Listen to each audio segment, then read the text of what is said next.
Hello, welcome everybody. Welcome to St. Louis County Library's Pride Month Book Picks program. We're so excited to have you here with us tonight. I'm Sarah. I'm an adult services librarian here at St. Louis County Library for Reader's Advisory, which is like matchmaking readers and books. So we're really happy to have you with us tonight. Before we get started, just a few little housekeeping tasks in case this is your first Zoom program with us. So tonight's program is in a webinar format, which means that your camera and microphone are not active. So no one can see or hear you, but hopefully you can see or hear us. If you can't, then turn up the volume on your device or leave the webinar, move a little bit closer to your Wi-Fi router and then rejoin us. We are recording tonight's presentation as well. So if you do, miss a little part of it, it will be up on our YouTube channel soon. However, even though we can't hear or see you, you can ask us questions by putting them into the chat box, which looks like a little speech bubble with with the word chat next to it. And yeah, we'll have a Q&A towards the end. So feel free to put questions in there as we go, and we will address them at the end of the presentation. So we will be talking about LGBTQ plus literature from a whole bunch of different genres. So there'll be something for everyone tonight. And tonight's presenters are KB, Kelsey, Kat, and Harry. So we're really happy to have them all with us tonight. And all of the picks are available in the library's collection. So you can get them either like print through our regular catalog or on one of our e-media platforms, Hoopla or Overdrive. If you did register before, say, 1 o'clock or so this afternoon, you may have received an email that had a handout attached to it. And that handout in its PDF format does allow you to click on the covers and they will take you right to our catalog where you can place copies on hold for yourself. If you didn't get that handout, no worries. I will be attaching it to the follow-up email, which I will send out once the recording is available on our YouTube channel. So without further ado, we will get started, and we're going to start with KB. So thank you so much for attending tonight, and take it away, KB. Thanks, Sarah. Hi, everyone. Thanks for joining us tonight. I'm so excited to share some of my favorite books with you all. And I really did try to do a mixture of genres in mine. So we're gonna kind of bounce around. And we're starting with a vampire book. Yay! So this one is called The Gilda Stories. This one is a newer book to me, but it was written in 1991, so some of you may be familiar with it. But my friend recommended it to me after I had read Interview with the Vampire recently and really liked it, but kind of wanted some more out of it. She was like, this is kind of like a better version of it. So if you're interested in vampire stories, listen up. And even if you're not, I think you might like this one because it's a little different than your regular vampire story. So it starts off in the 1850s in the American South, and it right away starts with a young enslaved girl running away from her enslavers. It starts right in the middle of this really intense scene where she's running away, she escapes, but then she's found by this other man who tries to attack her, and she kills him in self-defense. So this is all in the first like 2 or 3 pages of the book. So we find her alone, terrified, traumatized. All of this has just happened.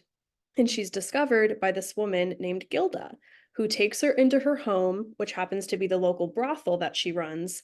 And she starts raising the girl, taking care of her, and giving her a safe place to live. And we quickly find out with the girl that Gilda is a little strange for the time. She's a woman of a lot of power, and she's also a vampire. Awesome. And so she and her partner welcome welcome the girl into their family. And the rest of the book is just about this girl's sort of coming of age, finding herself, finding a new name, really finding her identity. But it's also this amazing vampire story at the same time. And it spans centuries, kind of giving us little historical vignettes throughout, as well as just a really fun vampire story that's a little different because they really focus on respecting human life. The people that they sort of fine to take their blood. They don't even kill them because they respect human life too much. And there's just a lot of discussion about empathy and your place in the world. And it's really a fun, engaging, powerful read. So that was a really cool, surprising find that I found this year by Jewel Gomez. And my next book is called Devotions by Mary Oliver, and definitely a vibe shift here. So, this is a book of poetry, and this is actually a large compilation of Mary Oliver's work that she put together herself, spanning her entire 50-year plus career in writing. So, if you're not familiar with Mary Oliver, she is an American poet who wrote for most of her life, really from her 20s up until she died in 2019, I believe. And she is a very accessible poet. So, really, anyone can pick up her poetry and dive in. You don't really need a lot of study or background in poetry to get something out of it. Her work is very approachable, but and it might seem almost simple at first, but that's a really misleading way to see it because it's so deep and rich in imagery, of course, in themes about nature, about the interconnected nature of all living things. She has a lot of reflections on grief and love and identity and place in the world. And she's just one of my favorite poets of all time, and this particular collection has been really important to me. And I've been reading it a lot this Pride Month. Um, and I really recommend it if you're just looking for sort of a quiet, reflective, but powerful book to kind of keep coming back to. Okay, and then the next one is a contemporary book just published last year in 2023 called Bellies by Nicola Dinan. So this one is more of a literary fiction realism title, and it's about a young British couple named Tom and Ming. So when the plot begins, we have Tom and Ming in their last year at college, and Tom is a sort of very sweet, kind of like bumbling gay man, and he meets Ming, who is this really just effervescent, witty, bright playwright. And they fall in love right away. We see their relationship bloom, and we get to know them and their friends through their last year of college. But very quickly into their relationship, Ming lets Tom know that she is transitioning and she is a trans woman, and we see how their relationship changes. We see from both points of view, kind of an alternating point of view type story, how their lives change from that point on. And what I really loved about this book and what I found really unique about it is that even though it is, of course, a trans narrative, there's a lot of focus on the relationship still, and it doesn't just become about that one thing. It's more of a reflection on how relationships change when people change. And even if you still really love someone, when all of a sudden you have this sort of undeniable difference, what do you do with that? And the complexities of that and the complexities of growing older in different directions. And it was really a great read. If you're a fan of Sally Rooney, it reminded me a lot of her work, Normal People, and Conversations with Friends. So if you are a fan of hers, I think you'd really like this one. Also, just a tidbit about it, I thought the title was so funny until you kind of see partway through the book that it's really about the concept of showing someone your belly like a cat, like being vulnerable and sort of exposing the vulnerable parts of yourself to someone and the power in that, but also how scary that can be. So yeah, it was a very charming, beautiful book. I really recommend. Okay, and the next one is my graphic novel pick. So this is A Guest in the House by E.M. Carroll. So E.M. Carroll has written a few horror comics that are very popular, and I love their work. Pretty much everything they put out, I just kind of run for. But this particular one is about a woman named Abby, And she is kind of a lonely, quiet type, solitary type, living in a small town. When a dentist moves to town with his daughter, and they start a relationship, and she ends up marrying him pretty quickly and joining their family. So she moves in with this dentist and his daughter, and we find out that he is recently widowed, and the girl's mother, his first wife, has recently died. So all is well for a while, but then slowly Abby starts to hear kind of more and more conflicting stories about Sheila, this first wife. And all of a sudden, things are not what they seem. Things start to fall apart. Her grasp on reality starts shifting, and it really turns into kind of a mystery, almost gothic, sort of horror type story. And what I really love about it is that the author does such a good job of sort of setting up these questions and these things you're wondering about without plainly answering them on the next page. They really leave you in that place of wondering right along with Abby, what's going on. You're kind of tense, you're in it with her the whole time. It reminded me a lot of the book Rebecca by Daphne du Maurier. If you're familiar, it's kind of that slow burn gothic type mystery horror. Really, really good. And as you can see from even the cover, their art is amazing. Very trippy, great use of color. Yeah, really recommend for fans of graphic novels and horror, especially. All right, and my next one is called The Great Believers, and this one is by Rebecca Mackay. And this one's a few years old. I believe it came out in 2019. And I read it a few years ago, but it has continued to stick with me. And so I just really wanted to talk about it tonight because I think it is just a marvelous book. So it is one of those books with sort of two plot lines going on at the same time, or excuse me, different times. But one of them is in the 1980s and one of them is in 2015, but they are related, of course. So the first plot line follows Yale, and he is a young gay man who works for an art gallery in Chicago in 1985. And we get to know him and his partner, his group of friends, um, as the beginning of the AIDS epidemic starts to unfold in Chicago.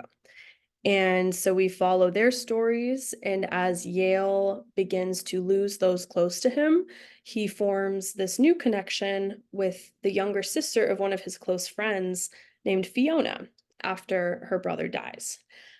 So Yale and Fiona sort of form this connection. And then in the 2015 plotline, Fiona is an older woman, and we're following her story about reconnecting with her estranged daughter. And it's really too complex and interwoven of a story to summarize very quickly. So I'll just kind of leave it at that.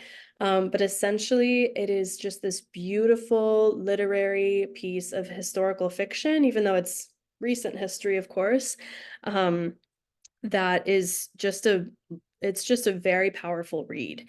It says a lot about community and the power of community in crisis and what it looks like to lean on each other and to support each other. It's really powerful, and I really recommend it for anyone who is looking for any good literary fiction, or especially if you are doing a book club. I think it'd be a really good book club pick because there's a lot to talk about in there. It covers a lot of ground, while being very readable, very well written, very good story. And as you can see, I think on the cover, it was the finalist for like the Pulitzer, National Book Award, lots of awards. So yeah, definitely recommend that one for pretty much any reader. And my last one tonight is called The Big Reveal, an illustrated manifesto of drag. So this book is very unique. I loved reading it because it was really unlike anything I'd ever read. The description in the book jacket refers to it as a quilt piecing together memoir, cultural history, and queer theory. And the author is named Sasha Velour.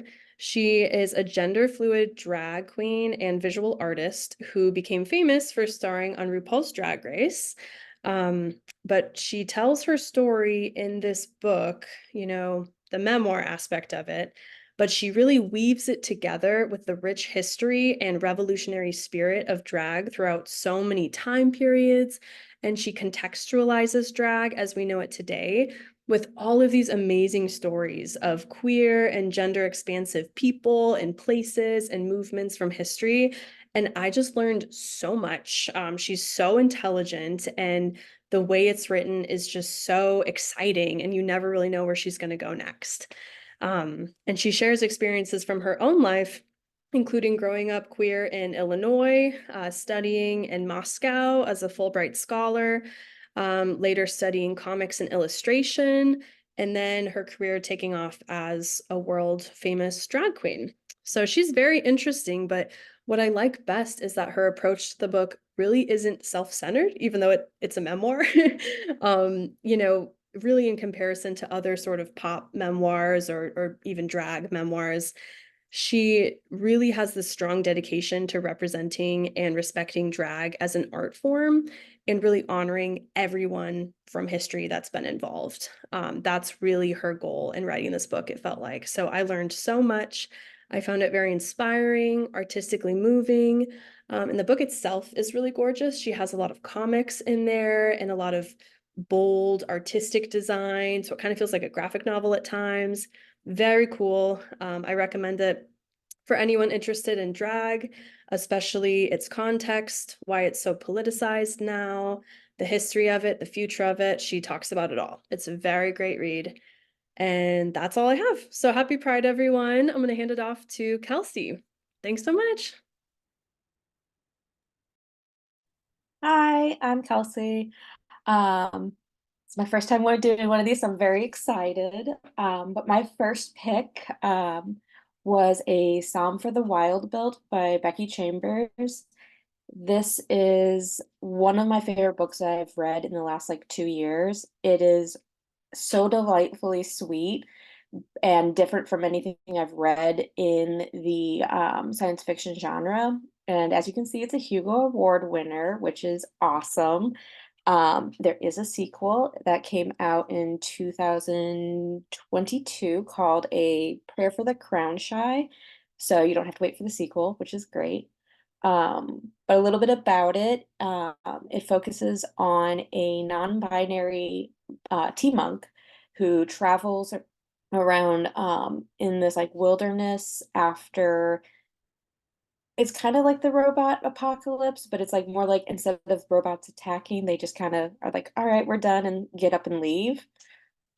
So they travel from town to town and they meet a little robot on their one of their travels named Mosscap. So it's just Dax, the monk, and Mosscap's adventures and discussions as they go from place to place.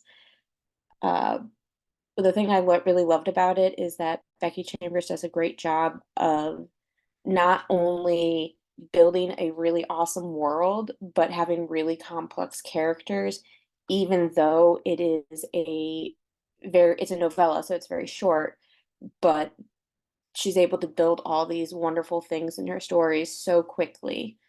Uh, and truly, it is really just a very comforting book, even though, a lot of times people don't always find science fiction to be the most comforting of stories, just because there's a lot of like tragedy usually and post-apocalyptic. So this is something that I highly recommend. Becky Chambers also has a bunch of other science fiction books, and everything I've read from her has been wonderful. So I highly recommend this one. It's just so unique and sweet. So, um, but, and my next one, so another science fiction, because I kind of went on a science fiction binge last year. But this is How You Lose the Time War by Amela El-Motar, and Max Gladwell is again unlike anything else I've read in the genre. It is written as though like through a series of love letters between these two main characters who are just given the names Red and Blue. Um, So it's a little bit kind of reminiscent of like if you played Spy versus Spy back in the day. Like you have these two warring people against each other who start bonding over these letters that they're writing to each other. Um, and though they're on opposing sides of the time war that's going on, which we do get more than just the letters to describe what's happening and what their missions are and why they are interacting. Um, and so it's really interesting to see a world and characters built in such a way where there's little to no interaction between the two, actually, because it's a very much they're leaving these letters and passing to each other. Again, it's so sweet in a different way, even though there's all these horrible things going on around them. But it's almost like reading poetry. The letters that they write back and forth to each other are so beautiful. There's one part of it is that they start calling each other by different names instead of just red and blue. Like when blue light writes to red, she starts it with saying, "My dear, my heart's own blood," and goes from there. And they just have these beautiful exchanges between the two. This is actually the first time I've read anything from either of these authors, so I'm so excited to see what else they have out there. Um,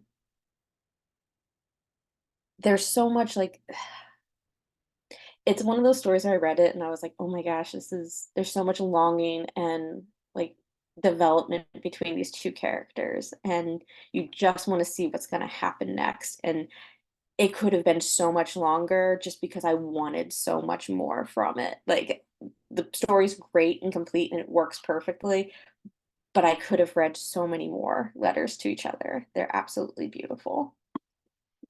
Um, and my next one is My Government Means to Kill Me by Rashid Newson. And this is his debut novel, though he does write for television. So he definitely has a lot of writing experience. And I cannot wait to read whatever he puts out next, because if it's as good as this book, it's going to be amazing. So this one was really different from what anything else I've ever. I don't read a lot of historical fiction, and this does fall under that category, even though it's written as though it's a memoir. Um, so the story follows Trey. He's a young gay black man who moves to New York in the early 80s, during obviously the AIDS crisis. Uh, and it's told through how he survives in the city. He comes from a place of privilege in his small town, and suddenly he's trying to make it on his own.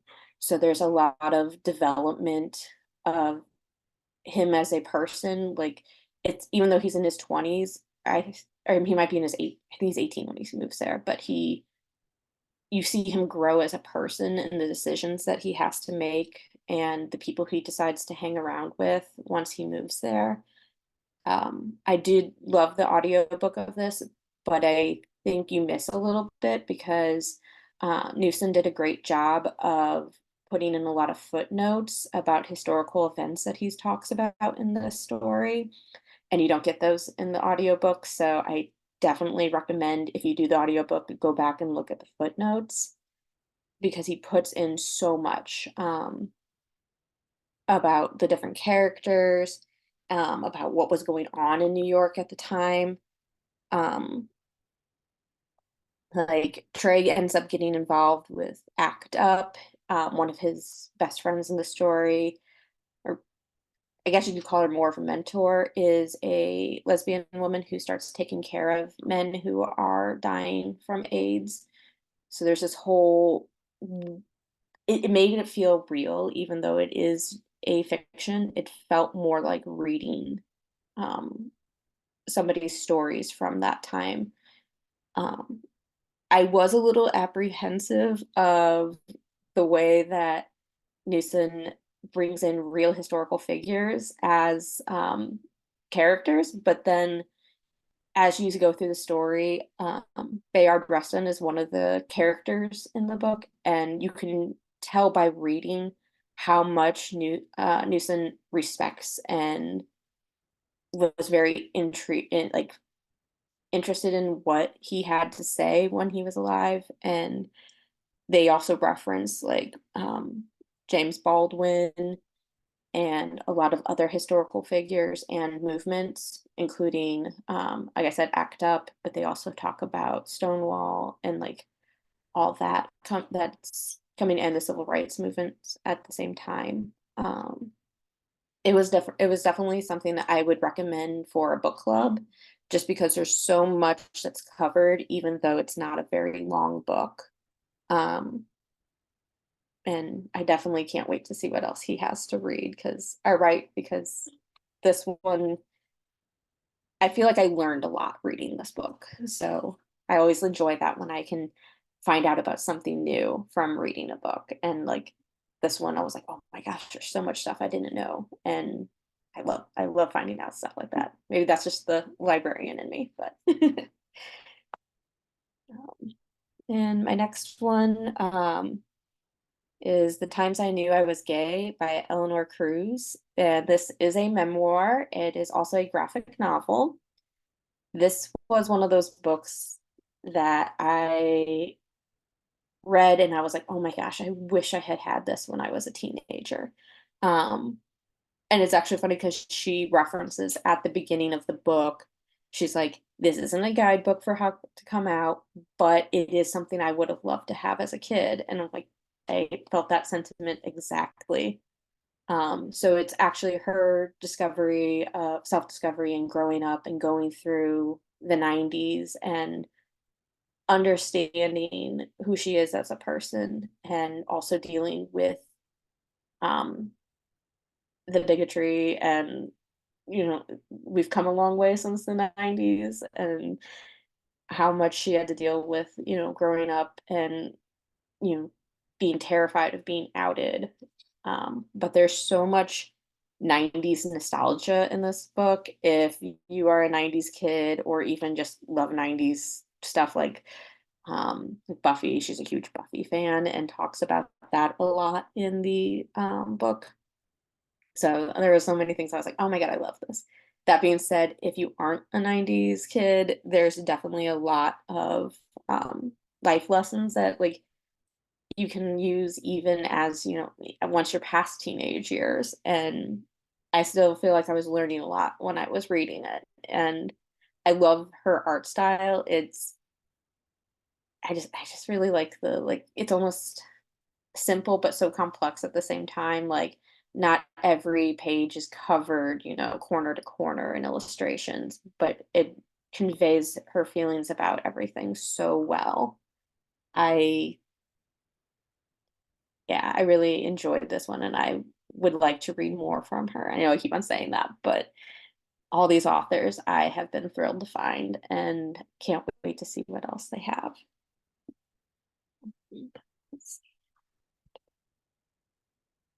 Yeah, sorry, I'm going a little fast, but all right. I'm gonna give a trigger warning for this one. The Dead Take the A Train by Cassandra Khaw and Richard Cadre is, if horror and particularly body horror is not your thing, this is probably not for you, and that's okay. I read a lot of horror, and even this one, I was like, oh, okay, they're going there. All right. That being said, it might have been one of the grossest books I've ever read, but it's also probably one of the funniest I have ever read. Um, it reminded me like if you took like Angel, the TV show, and made changed up the main character, made her a bisexual witch, um, and ramped up the horror elements. Like there's very much like an evil law firm that's doing stuff behind the shadows and like in the shadows and just totally messing with stuff. The world building on this is amazing. Every character around Julie, the main character, is so interesting.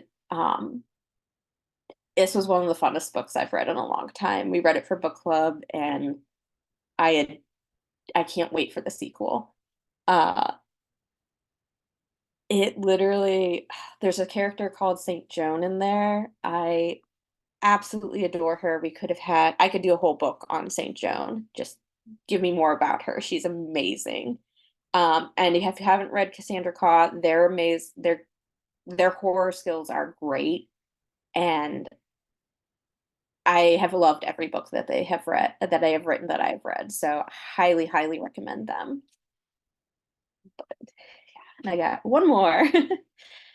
So my last one is actually what I'm currently reading for book club at my branch, and it's another horror book, but very, very different. Our Wives Under the Sea by Julie Armfield is more of a tragedy so far. I will fully admit I have not finished it because I'm so excited to read it for book club. I have like just a little bit left, and I already am like, I don't care how it ends. This is great. um, but it follows Mary and Leah, who are a married couple, and Leah is on a deep sea exploration uh trip, and they disappear. 3 months in, the whole crew disappears. 3 months later, they show back up, and something's not right. And I've been listening to the audiobook, and the narrator does an amazing job just building that creeping dread of what's to come. And I can't wait to figure out what happens at the end. But that's the last of mine, and I will be handing it over to Kat. Hello, I'm Kat, and I have mostly a selection of science fiction and fantasy with a bit of a surprised essay twist at the end. And so we will start with The Black Tides of Heaven by Neon Yang, and this is a novella. This is a world with a way of weaving threads of magic called tensing, and any who try to create mechanical things outside of this tensing are punished and their creations destroyed. Makoya and Eka are the twin children of the Protector. While Makoya developed her strange prophetic gift, Akea was always the one who could see the strings that moved people to action. While his sister receives visions of what would be, Akea realizes what could be. What's more, he sees the sickness at the heart of his mother's protectorate. There is a rebellion growing. The mechanists discover new levers to move the world every day, while the tensors fight to put them down and preserve the power of the state. Unwilling to continue to play pawn in his mother's twisting schemes, Eka leaves the tensorate behind and falls in with the rebels.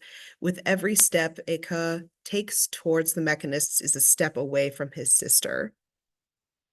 Neon Yang does an incredible job of creating a grand and sweeping world in a very small package. Again, this is a novella. We follow the twins as they try to maintain their close bond in spite of ending up on the opposite sides of what is becoming a revolution. This book also examines what gender would look like in a world where the people are able to choose their gender at a certain age, and how that can affect relationships and is affected by a ruling structure that has control over that process. I recommend this whole series. It is a series of novellas. They are short and sweet. They each have a unique perspective and a unique character. Helps you take a unique look on the whole world and expands with each book. I very much enjoyed each one of them. Our next book is Alatsui by Darcy Littlebadger, and this one is a young adult fiction. Imagine an America very similar to our own. It's got homework, best friends, pistachio ice cream. There are some differences. This America has been shaped dramatically by the magic, monsters, knowledge, and legends of its people, those indigenous and those not. Some of those forces are charmingly everyday, like the ability to make an orb of light appear or travel across the world through rings of fungi. But there are forces less charming and should never see the light of day. Alatsui lives in the slightly stranger America. She can raise the ghosts of dead animals, a skill passed down through generations of her Lipan Apache family. Her beloved cousin has been murdered in a town that wants no prying eyes, but she is going to do more than pry. The picture-perfect facade of Willoughby masks gruesome secrets, and she will rely on her wits, skills, and friends to tear the mask off and protect her family. If you're looking for asexual representation, this is a great place to start. I love the way that Little Badger has woven in native stories and traditions into this alternate world, and they exist very closely and comfortably with the modern day. They connect very well. This story is about deep family connections and what the responsibilities would be as you take on American traditions throughout the generations, and learning the lessons of past ancestors. There's also some really cool vampire lore. When I read it the first time, I was so excited. I won't spoil it for you all, but absolutely take a look at that. It's quite fun. And our next book is Silver in the Wood by Emily Tesh. This is another novella. Uh, it is one of my all-time favorites. There is a wild man who lives in the deep quiet of Green Hollow, and he listens to the wood. Tobias, tethered to the forest, does not dwell on his past life, but he lives a perfectly unremarkable existence with his cottage, his cat, and his dryads. When Green Hollow Hall acquires a handsome, intensely curious new owner in Henry Silver, everything changes. Old secrets better left buried are dug up, and Tobias is forced to reckon with his troubled past, both the green magic of the woods and the dark things that rest in its heart. This is for fans of old school classic fairy tales as written by the Brothers Grimm, or more especially Hans Christian Andersen.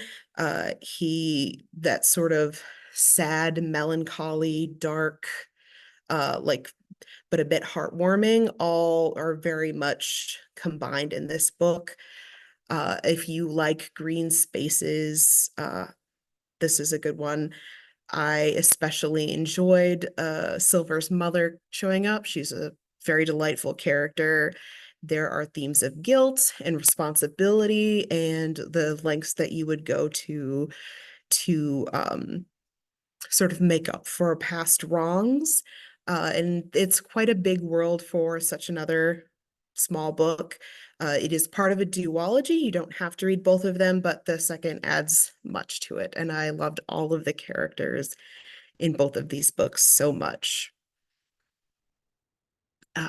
My next pick is An Unkindness of Ghosts by River Solomon.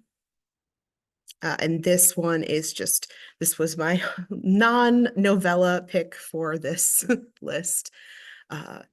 Odd-mannered, obsessive, withdrawn, Aster has little to offer folks in the ways of rebuttal when they call her ogre and freak. She's used to the names. She only wishes there was more truth to them. If she were truly a monster, as they accuse, she'd be powerful enough to tear down the walls around her until nothing remained of her world save for the stories told around the cook fire. Aster lives in the low-deck slums of the HSS Matilda, a space vessel organized much like the antebellum South. For generations, the Matilda has ferried the last of humanity to mythical promised land.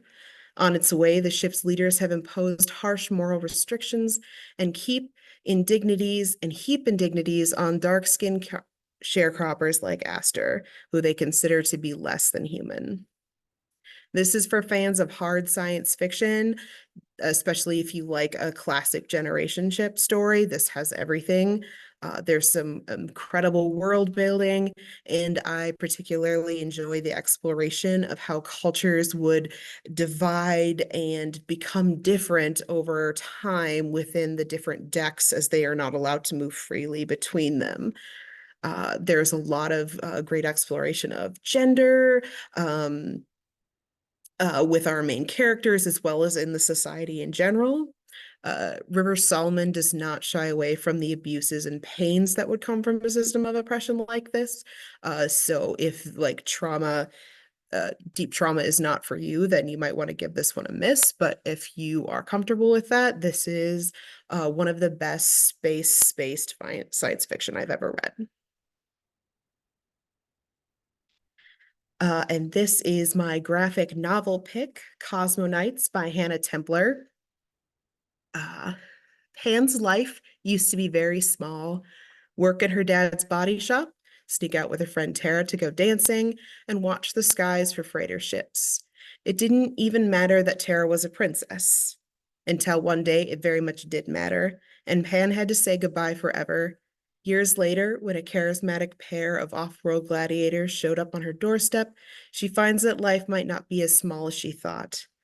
On the run and off the galactic grid, Pan discovers the astonishing secrets of her neo-medieval world and the intoxicating possibility of burning it all down. This graphic novel has it all. It's got mech suits, knights, damsels in distress, damsels saving themselves, space travel, and women loving women. I am particularly a fan of books that take something classic like medieval knights and put them somewhere completely unexpected. Hannah Templer does a really good job of this here.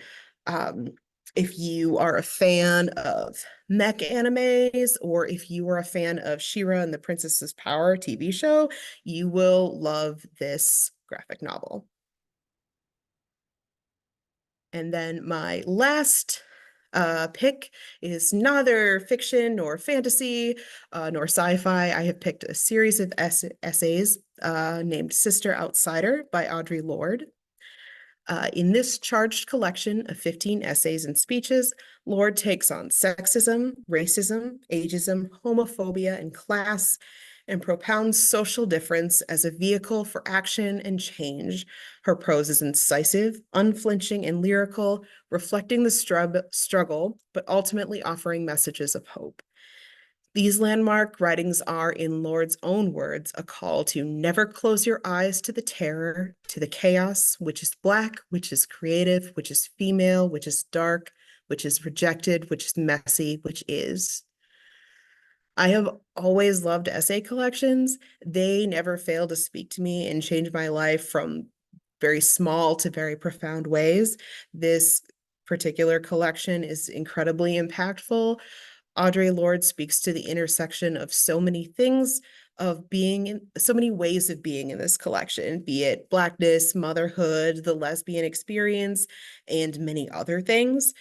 Through these essays, she shows that these ways of being are all interconnected and cannot be separated, and that they must be fought for in equal measure.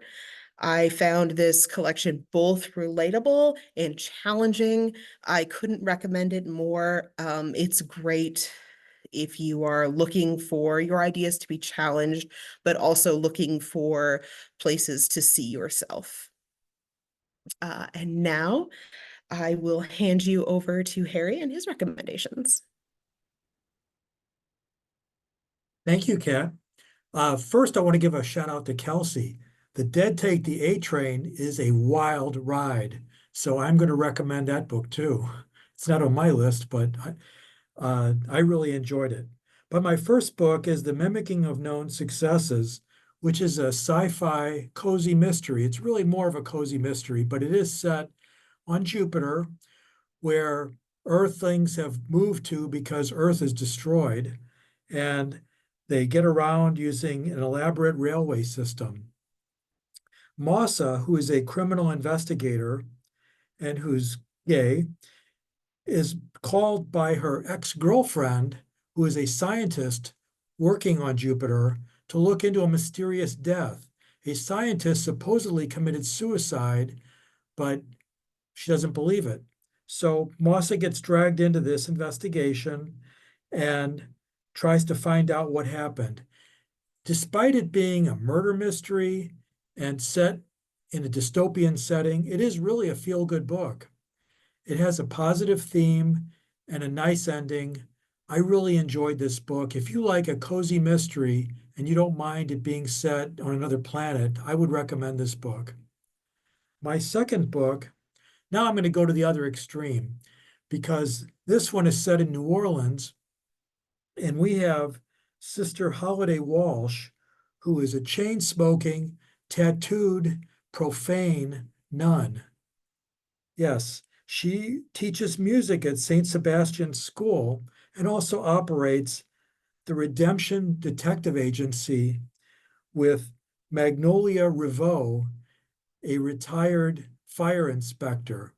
When a priest's dead body washes up on the shore of Lake Pontchartrain, the detective agency has to figure out, did the priest die accidentally or was he murdered?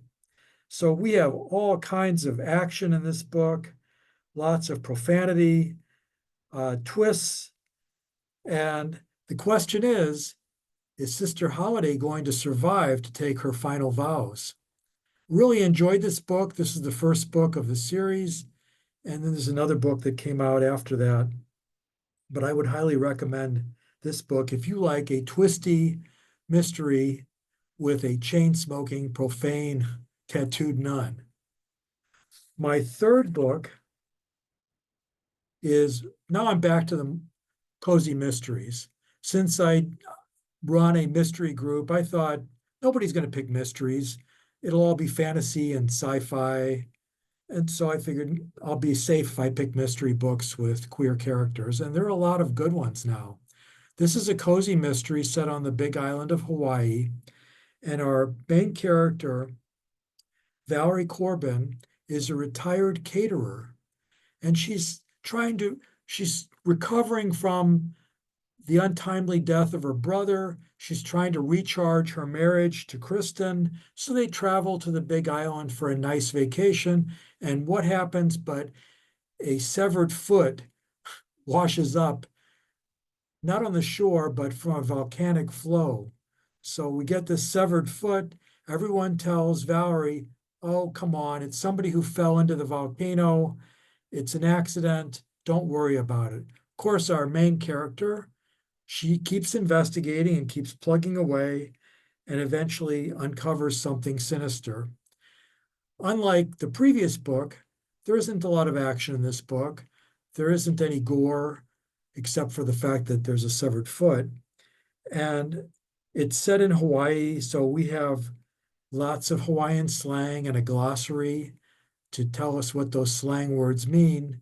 And we even have some recipes at the end, which you have to love with a cozy mystery. The author is a lawyer who also has a culinary certification. So it's a great book. What can I say? I enjoyed it. It's a pleasant read. It's set in a nice place. So I would recommend it if you want a cozy mystery. If you don't, then my next book is more for you, Blood Sisters. Now, this book, lesbian Cherokee archaeologist Sid Walker works at the Bureau of Indian Affairs. She's investigating missing Indigenous women, including her own sister, who's been declared dead. The book combines Cherokee history and legend with contemporary drug and land problems in a gripping story of missing Indigenous women. It's fast-paced. There are lots of twists and action, including a stunning ending.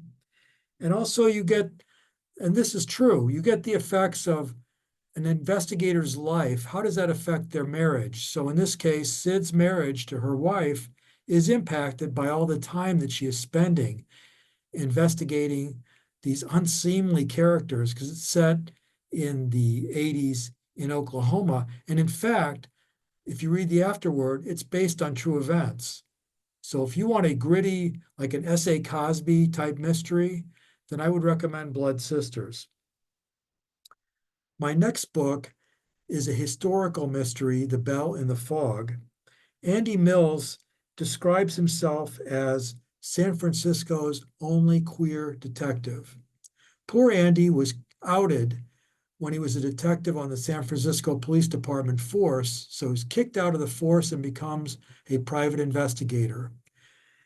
He's very familiar with the San Francisco gay underground scene, and his ex-boyfriend, with whom he had a bitter breakup, comes to him and says, please find out who is trying to blackmail me with these compromising photos of me with a much younger man. And he really doesn't want to take this case. I mean, he's got bad blood with his ex-boyfriend, but he says, okay, fine, I will investigate this blackmail case. And of course, you can imagine what kind of intrigue results. If you like a good noir mystery, this book is for you. I really enjoyed it. It's not all hard-boiled. There are fights and murders, of course, but there's also an element of kindness, and it's a realistic noir mystery if you like that kind of book. So I would recommend this one. My last book, and now I picked a horror book too, not as extreme as The Dead Take the A Train, but still a really good horror novel. We have Olivia, who is a queer young woman living in a small North Carolina town, actually called Chapel Hill. She works at a drive-in, and all she cares about is her friend Sunflower. She loves Sunflower, but a storm comes into the town and carries with it a monster that threatens to destroy everything in the town, as well as enslave the townspeople and turn them into rageful zombies. Poor Olivia just wants to escape with Sunflower and also her friend, Christmas, a non-binary shapeshifter. This book has been described as utterly original, which I would agree, and I'm going to read you the quote from Library Journal. If Neil Gaiman, Mary Shelley, and Shirley Jackson could birth a book baby, this stunning novel would be the outcome. So I would recommend this book too. If you want a horror book, but maybe not as over the top as The Dead Take the A Train, this is a good one. But of course, I recommend the other book too. I will turn it back to Sarah to close us out. Awesome. Thank you so much, Harry. Thank you to all the presenters. Some really, really great picks, some of which I've read and some of which I want to read. I want to read A Cozy Mystery Set on Jupiter. So that's going on my TBR list. But before we get to the Q&A, I just want to highlight some things that we have coming up or some services that you might be interested in.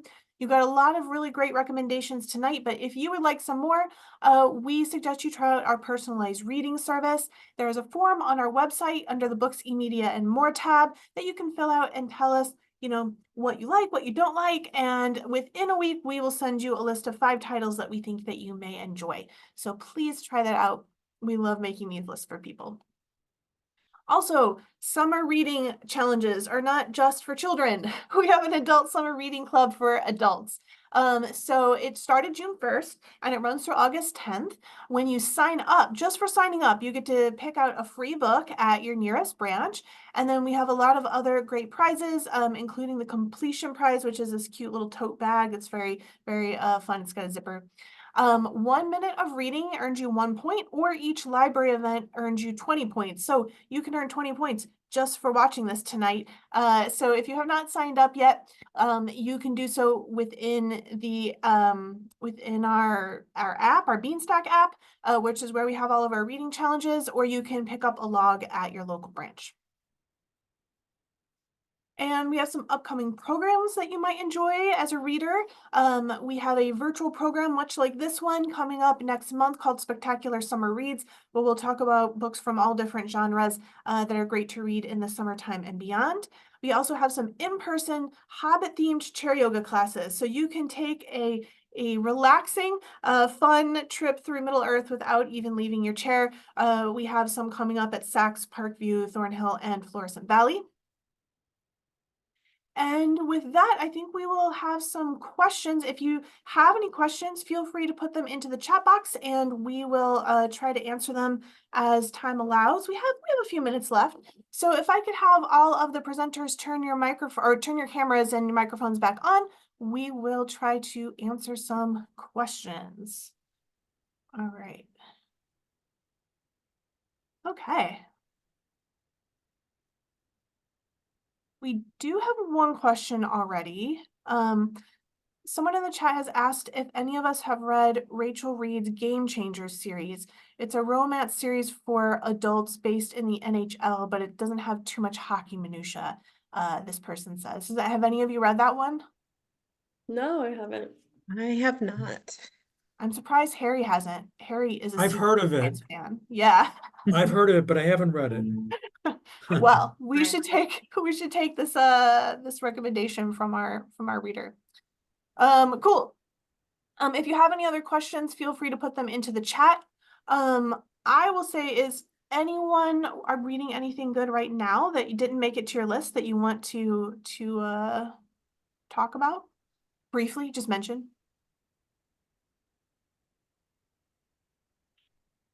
I didn't put it in my list, but I super love um the robot series by Martha Wells. They're called the Murderbot Diaries. Yeah. The first one is, oh shoot, something All Systems Red, I think is Yeah, the first that's it.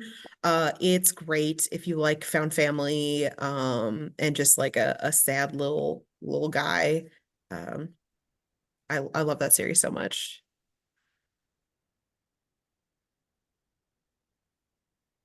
Yeah, I had another one that I was gonna put in here but didn't because I'm still reading it, but it's really good.